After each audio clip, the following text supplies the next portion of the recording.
nakapag-video kanina. Hindi ka na ako. Okay, wow, this wedding has been awesome. And first, I'd like to thank everyone for coming to this special event. Especially to Cheska for making this possible. Because without you, this wouldn't be possible. So thanks, Cheska and Pat. So anyway, guys, my name is Jeric. I've known Patrick since we were in grade school. I think that was grade 3 or 4. And every day, bago kami pumasok sa school, usually 7 a.m. nag-meet kami sa library. Or that was known as LRC. So 7 a.m. pa lang si Patrick na doon na palagi. Siya yung pinaka-studio sa amin. Though si Joffy, part siya ng honor section, pero si Patrick is one of the most studios and pinakamasipag sa barkada. So si Patrick yung parang go-to guy sa barkada when it comes to, Pat, ano bang assignment? May na-miss ba ako today? I mean, si Patrick yung parating complete notes. So I admire Patrick for that. And then, no high school naman, kaklase ko siya first year. And I could clearly remember ako, si Fernan, Patrick, and Patch magkakatabi. Ito yung parang mental drill, if you can remember. May mental drill no high school, algebra yun. Tapos kami ni Fernan, magkatabi kami. And then si Patrick and Patch nasa likod.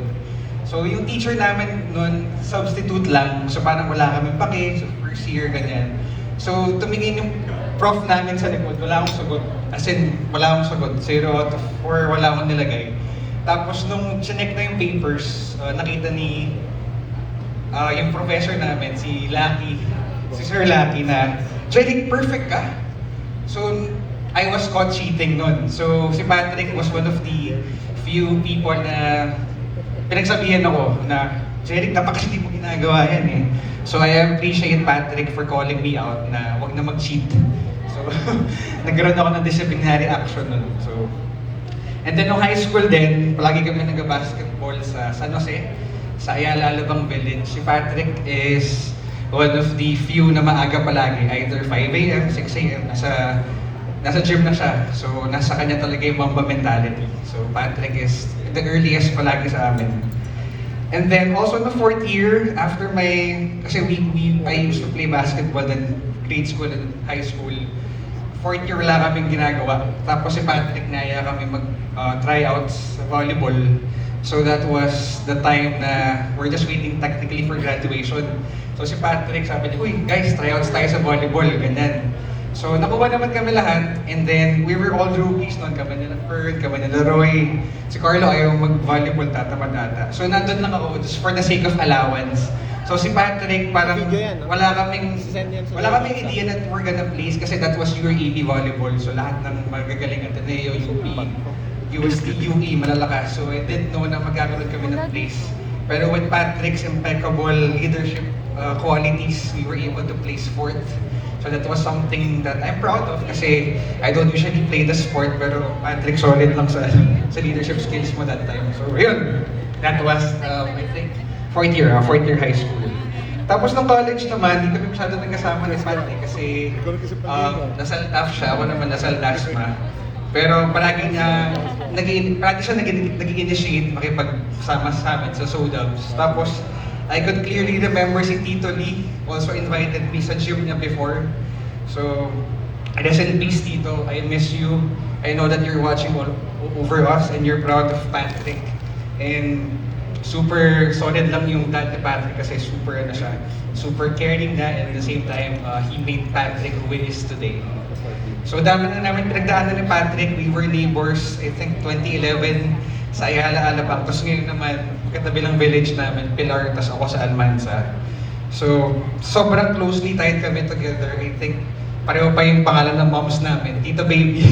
Tita Baby rin yung mom niya. So, thanks Tita for raising a wonderful human being in Patrick. So, I appreciate him a lot. To Cheska naman, welcome to the Soriano family. I've never seen Patrick so happy now that she found the right and true love sa'yo. So, I've known Patrick since we were little. So, ngayon ko lang siya nakita genuine happiness. So, thank you for loving Patrick the way he is. So, and then to Patrick and Cheska, all your hard work has finally paid off. So this night has been perfect. Sobrang saya, sobrang intimate niya, and huge shout out to everyone who came here, who traveled, who came here. So we appreciate your presence, guys. So thank you, guys. You deserve a round of applause. Alright? So anyway, my advice for you, Patrick and Cheska, ay, well, di pa naman ako kasal, so I'm planning to propose soon, ganyan. Gusto ko lang sabihin sa inyo na bago kayo matulog, kahit ano pang pinapag-awayan nyo, huwag na huwag kayong matutulog nang hindi kayo bati. So make sure na before you sleep at night, magbati kayo para at least you'll have a better tomorrow. So palagi kayong pwede niyo pag-usapan yung pinapag-awayan nyo. So always put God at the core of everything that you do. God should be the foundation of everything that you do. And I love you both. Stay strong for each other. I'm thankful and honored to be chosen as one of your best men. Lahat naman tayo close. So I'm truly flattered that you chose me, Pat. And I'll always be here for you. So cheers to a lifetime full of love together. Peace out. So that's love you, Pat. Love you, Ches. Just make sure na